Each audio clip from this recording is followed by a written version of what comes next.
I'm the defensive ends coach here at the University of Georgia, and what you're getting ready to see are some drills that we do throughout our work week during the fall and spring practices. I hope that you'll get something from this.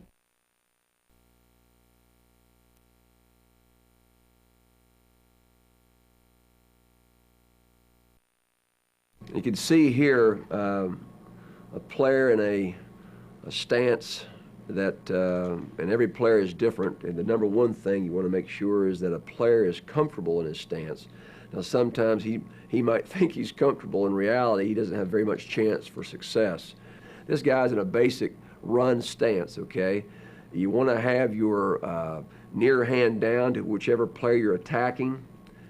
You'd like to have that same foot back, as you can see, and a slight stagger of your back foot with your up foot, because you do not, when you take your first step, you really want to take just about a 6 inch, no more than 6 inches, power step straight ahead, okay?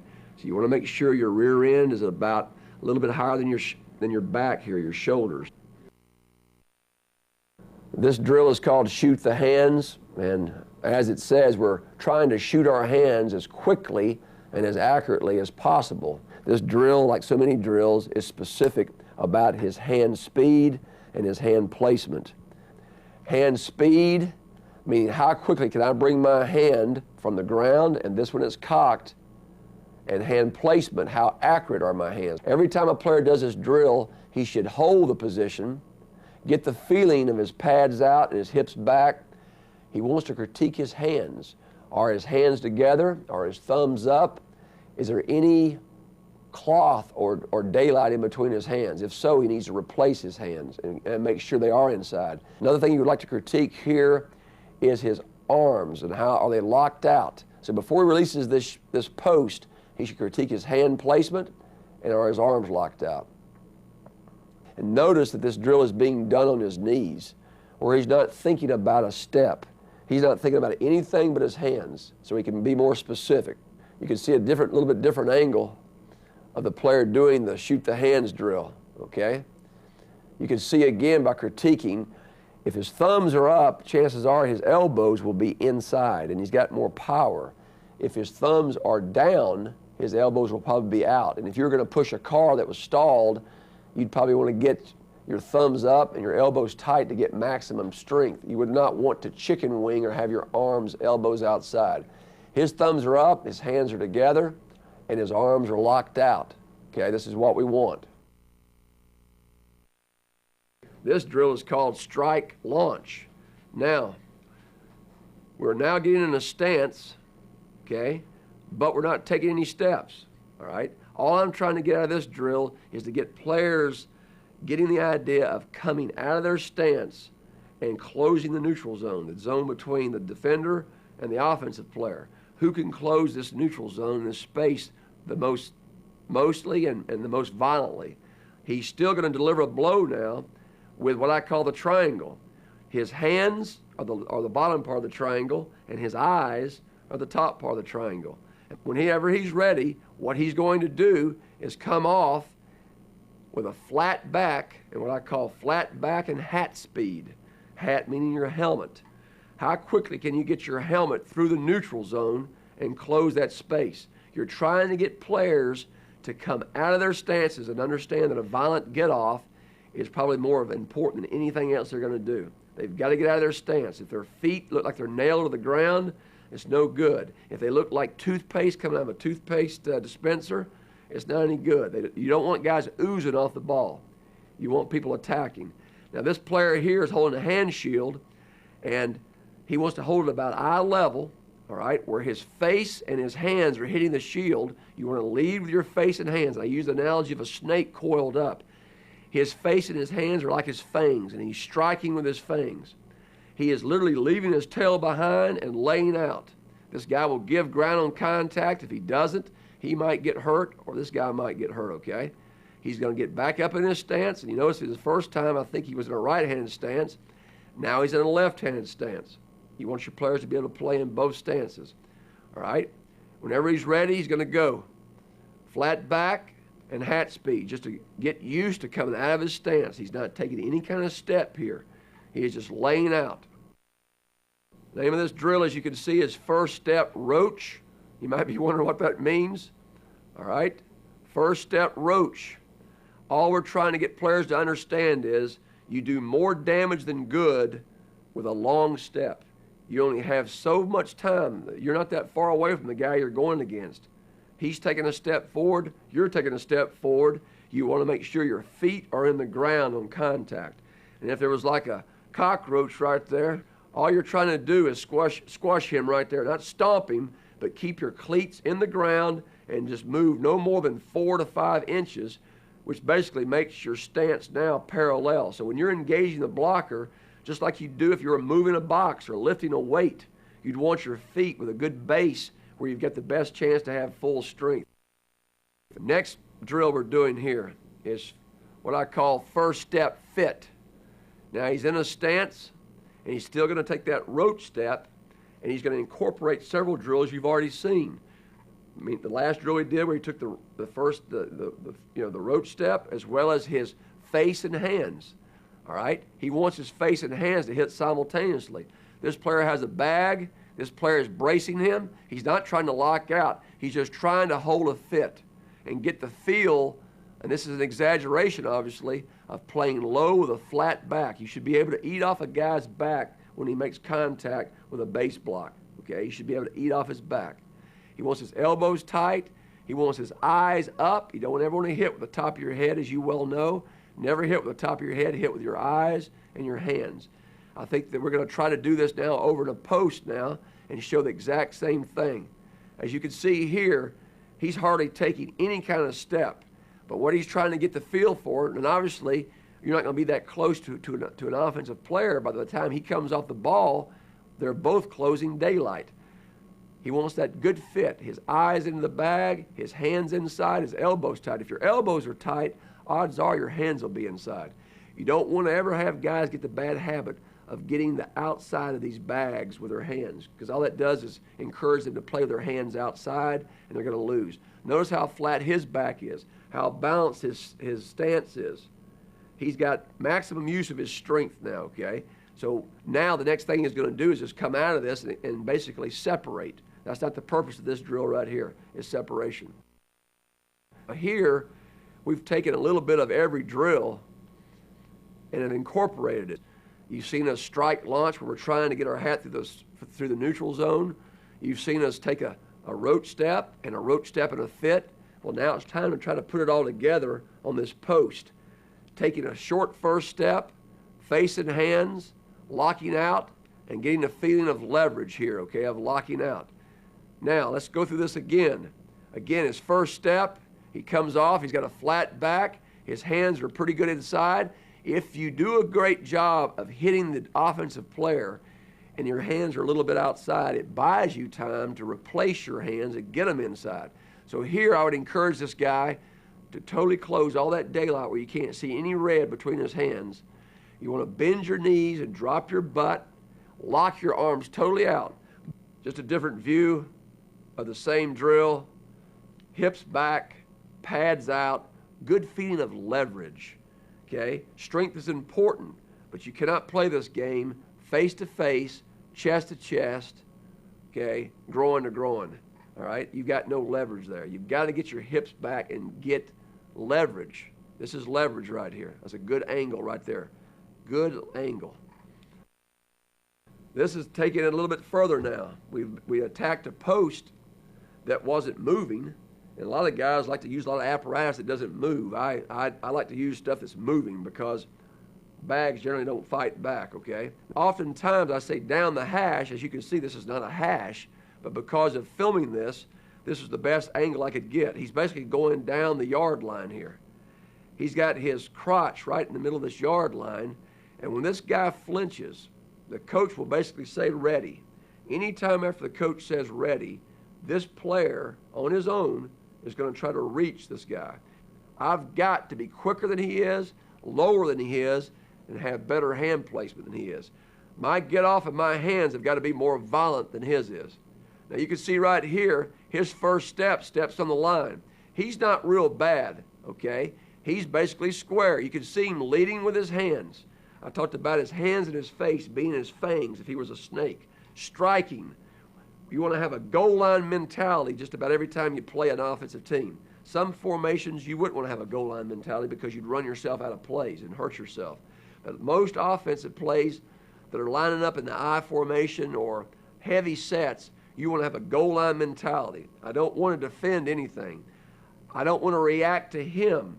I want to attack and then react. That's what I want to do. This is a great job with his hands. He's relatively square and going down the line, but you can see his first step was not straight, okay? It stepped a little bit to the outside, all right? But it's still a pretty good job. Steering drill.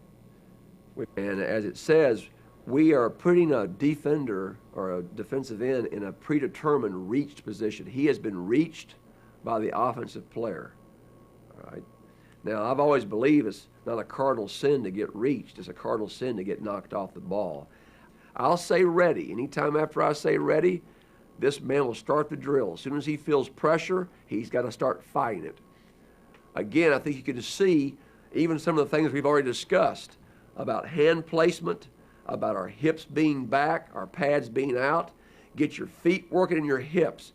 He's trying to get back at least to a head-up position, square it up, where when the back makes his move, either there or there, he's got a chance to make a play right there.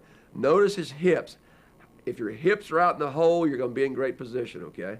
I'd like to see him push a lot more and pull with that arm and get this man's shoulders turned to the sideline. He wants to do the same thing to you. He wants to turn your shoulders, okay? It's very important that you stay square here.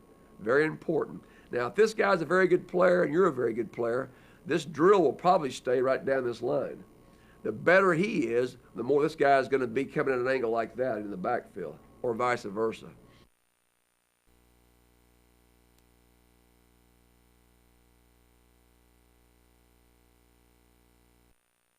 This is the cut drill right here.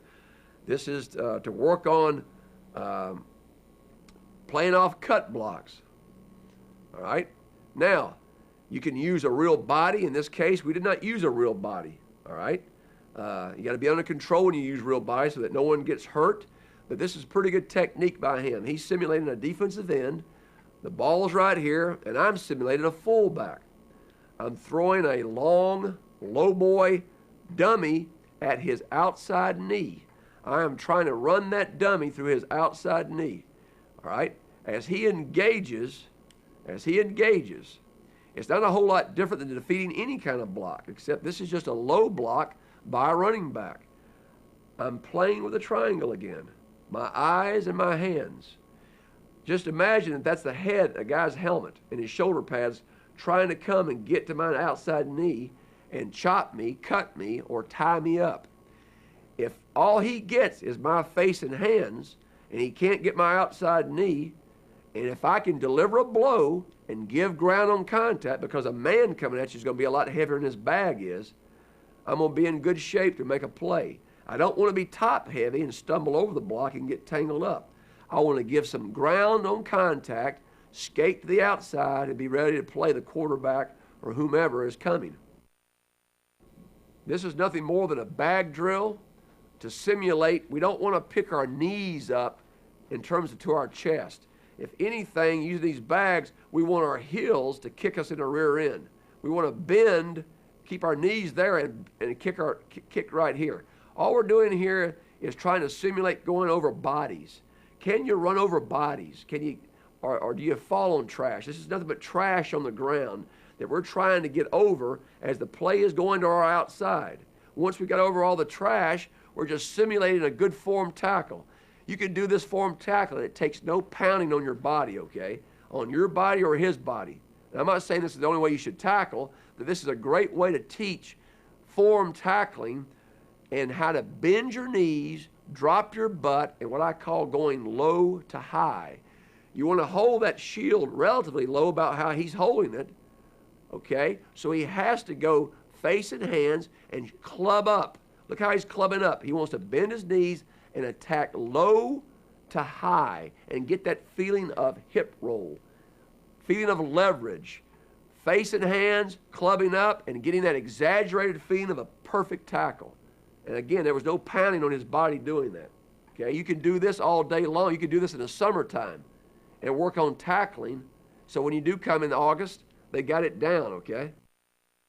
Recoil, putting together a few drills, all right? Recoil is basically a three-pronged drill. You're going to get a base block or a semi-reach block from the offensive player. He's in a normal stance. He's coming off with his face and hands. You can do this. You don't have to use a shield to do this. You can do it with full gear, okay? Full gear if you want to. This is not supposed to be a all or nothing deal here. This guy is not trying to kill this guy. He wants to come off, give the illusion that I played off a reach block, and now I'm having to play off a cut block. I defeat the base block, I defeat the cut block, and I finish off with a good tackle. So you want, as much as possible, I know a lot of the drills that you've already seen, you've only worked on one thing. But once kids get certain things down, save your time by incorporating several different skills in one repetition. And that way they get more done. People get in trouble. He'll get in trouble on this play if he's already thinking about the cut block. He'll get in trouble on the cut block if he's already thinking about the tackle. You've got to do one thing at a time. You've got to have singleness of purpose and focus on one thing once at a time. Okay? How do you win? You focus on what's important now. Okay? Learn that from Lou Holtz. Pass rush stance. We talked about run stance earlier in this film, and now you can probably see the difference in a pass rush stance. Notice his offhand is not cocked to shoot it because he wants to use everything he's got to get maximum speed out of his stance. I talked about short steps in the run game, but we actually want to gain as much ground as we can with our first step in the pass game. Notice that he's much more extreme with his butt up in the air because he literally is going north-south. Notice his offhand's up, all right? Got much more weight forward, all right? So that he can go forward, all right? Now, here's a different view of it. His backhand's up too, all right? Look how narrow his base is. Most of you have seen a track meet before. You see the guys in the 100 meters coming out of the blocks. Their feet are not spread wide in the blocks. Their feet are close together. This guy has a bad pass rush stance. His feet are too wide. You wouldn't see a guy in a track meet getting the blocks like this. His feet would never be that wide. His butt would never be that low, okay? Now, put him in a better pass rush stance from the end zone, and you can see his base narrows. He gets more air under his heels here. His butt elevates more, so he can go north-south, okay? So he can go north-south.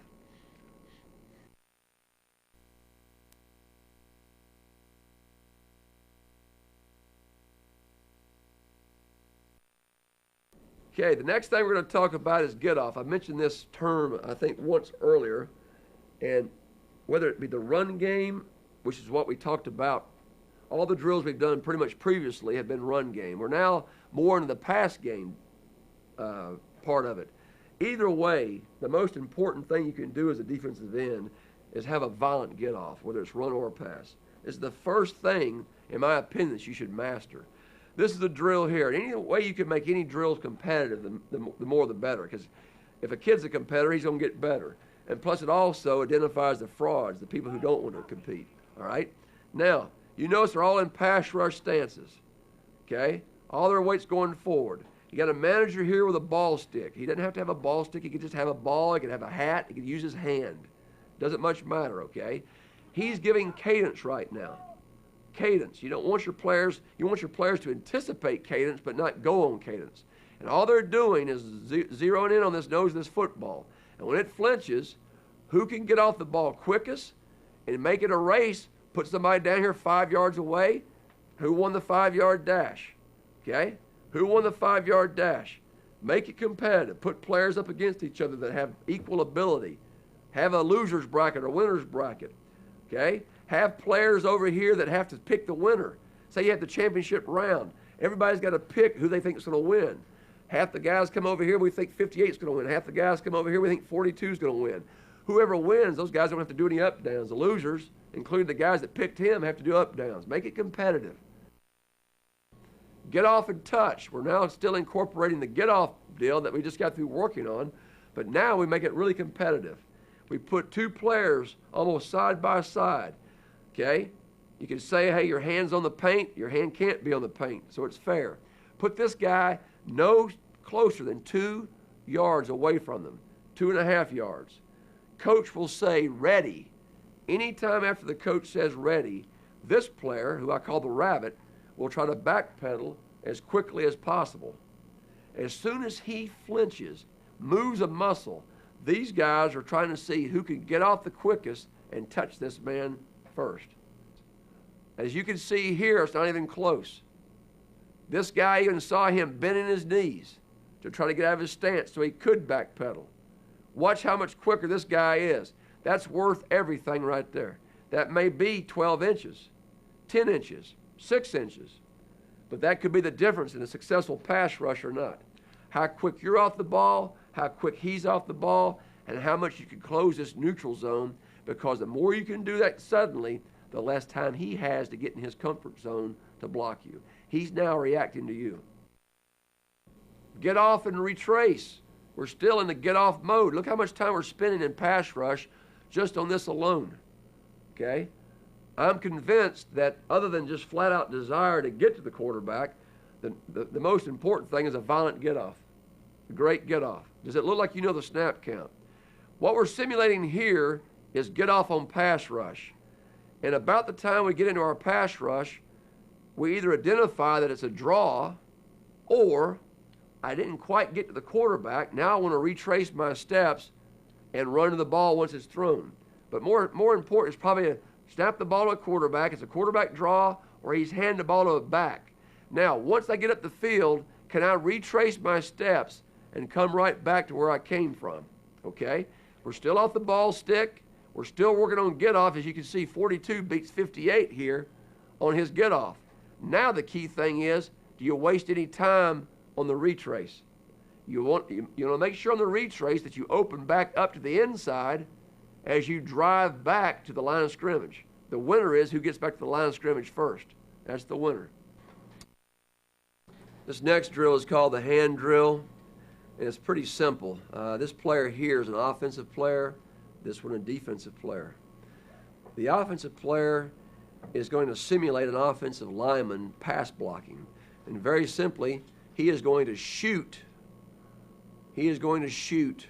one of his hands to the number or peck of the defensive player. The defensive player's objective is to counter his hands with his own hands.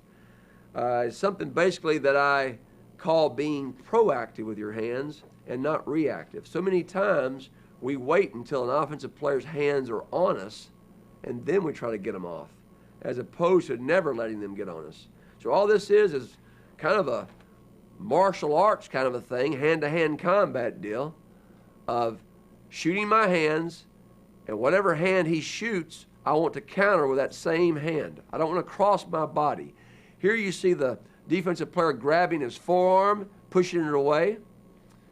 Here you see him take his hand inside and bat it down, away, keeping it off of him. Here you see him wrapping his hands around his wrist and getting it off. So there's many different ways to basically keep his hands off of you. I'm convinced of this, no matter how big this guy is or how strong he is, if you control his hands, he's like a tiger with no teeth. He cannot harm you, okay? They've got to get their hands on you.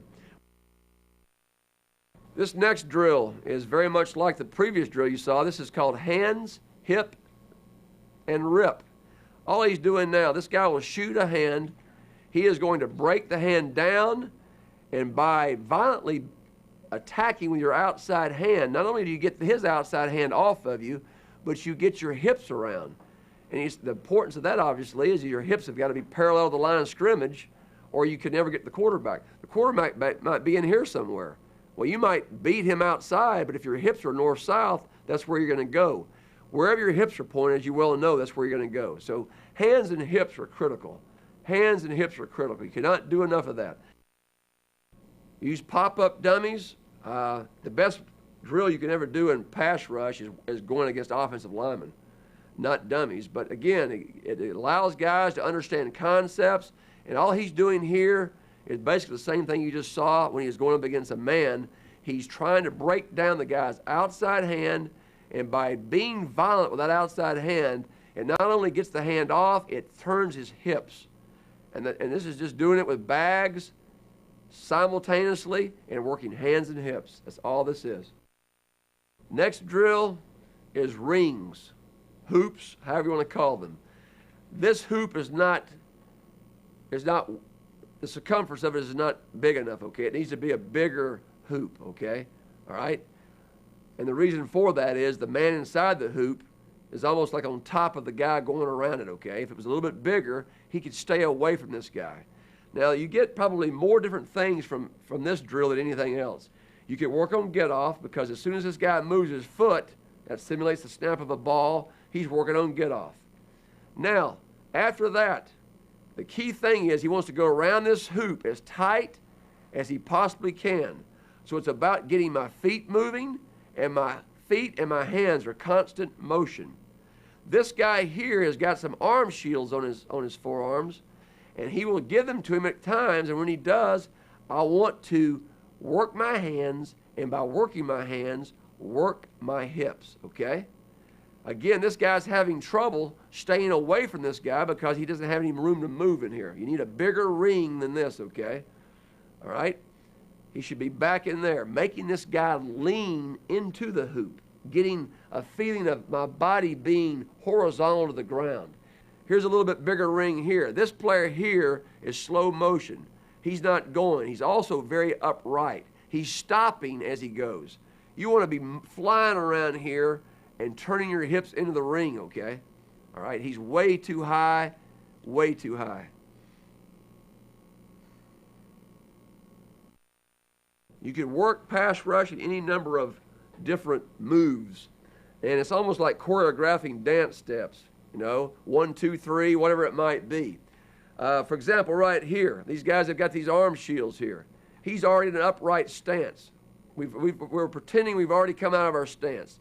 He's already kicked back to block us. All he's doing there is driving his inside hand into that shield right here, bringing the other hand here and breaking down, and then ripping off. So basically, 1, 2, 3, first thing I'm going to do is long arm his chest. Second thing I'm going to do is break his outside hand down and get my hips around. Third thing I'm going to do is rip off. So you can do any number of pass rushes and any number of sequences, and you just need to work on it. And players don't need 10 pass rushes. They need to master 2, maybe 3, and a counter off of each one of them. That's what they need to work on. This next drill is just the proper way to recover a fumble. You want to reach for the ball as far away as you can, and you want to reach for it and basically just pull it to you and cradle it and tuck your knees and totally cover up. Another coaching point is, don't have somebody say white ball, and it may be somebody on the other team, or hey, get up, it's okay, get up, and you relax, and somebody else takes the ball away from you, because a lot of stuff goes on in those piles, as we know. You never want to give the ball to anyone but the official, and you stand up and give it to him. Keep the ball until you've stood up and put it right in his hands, okay? This is a good job here of a good fetal position. Here's a good job of the ball on the ground, reaching for the ball and cradling it to your body, using your knees and hands, and tucking, okay? Tucking tight. So another illustration of it right here. Another illustration of it right here. Now, a mistake a lot of people make recovering a fumble is they'll recover and they will tumble, or they will roll. And you do not want that. You also don't want to be lying on top of the ball. Not only will it has a chance to squirt out if somebody jumps on you, but you might also break your ribs doing that.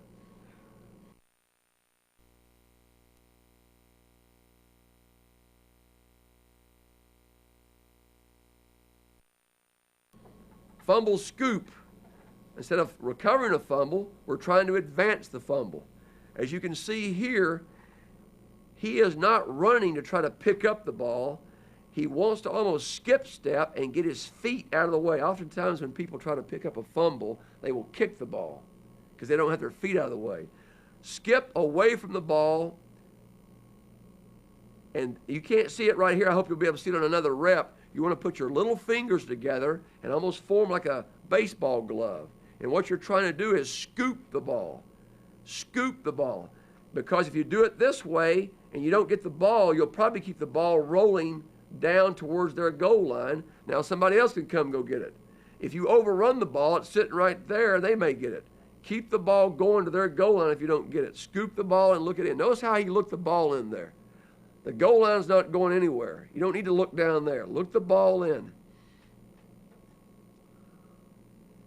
Here's an example where you'll be able to see the hands here. Look how he gets his feet out of the way. He looks the ball in. His little fingers are together, almost like making a fielder's glove. Scoops the ball up, brings it to him, looks it all the way in.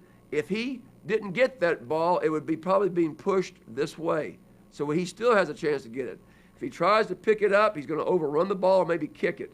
Scoop the ball. Scoop it. Pin and strip. Pin and strip. This is a ball disruption turnover drill. All right? Let's say this guy's a defender. This is the running back. He doesn't know I'm coming up behind him. As I go to tackle him, I want to make sure my tackle arm is low enough where my hand is basically on his belly button and I'm pinning his elbow. By doing that, he cannot use this arm anymore to protect the ball. So now as I come over the top to strip, it's me versus him. All right, me versus him. Again, I'm pinning, stripping simultaneously. It won't be quite this methodical as you see in his slow motion bit. He's going to pin and strip simultaneously. The key coaching point, though, is as I pin and I come down to strip, don't let the violence of your strip motion cause you to let go here. Because if you don't get the ball, he's gone. You must secure the tackle. You must secure the tackle. A lot of players will put their hands up here, and by doing that, he's got full use of that arm to protect that ball. You want to pin his elbow so he can't use it.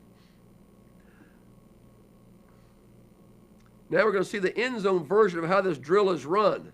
Now you can do this drill with two lines there and another line down there to scoop the ball, or you can do it as we're doing it right here. He's going to pin the elbow, strip the ball out. Look how he pulls the ball out. And you don't want these guys just to let the ball fall out of their hands. Make this guy work. He may not get it on his first time. Make him do it on the second time. And that way, you ensure that he secured the tackle. He did not let go with his tackle arm. He rips the ball out. He then gets up and comes in and scoops the ball up, okay? Again, you could do this with two lines here and one line there as the ball scoopers, okay? That's called pin and strip. This drill is called pin and punch. This would be very similar to the drill you just saw, except instead of stripping the ball, we're going to secure the tackle, secure his elbow, and now we're going to punch the ball with our fist up through here, okay? All right? So the pin part of it's identical, except instead of now stripping the ball, we are now going to punch the ball.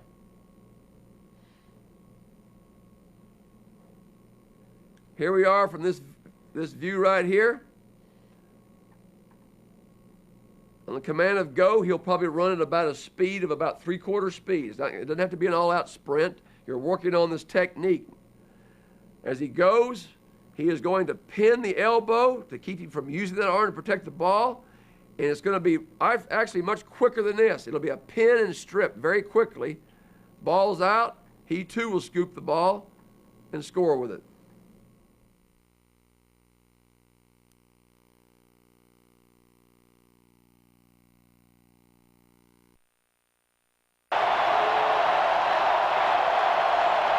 Starts back to run the other way and then throws a pass. We intercepted on our 37-yard line. The Dogs got the ball.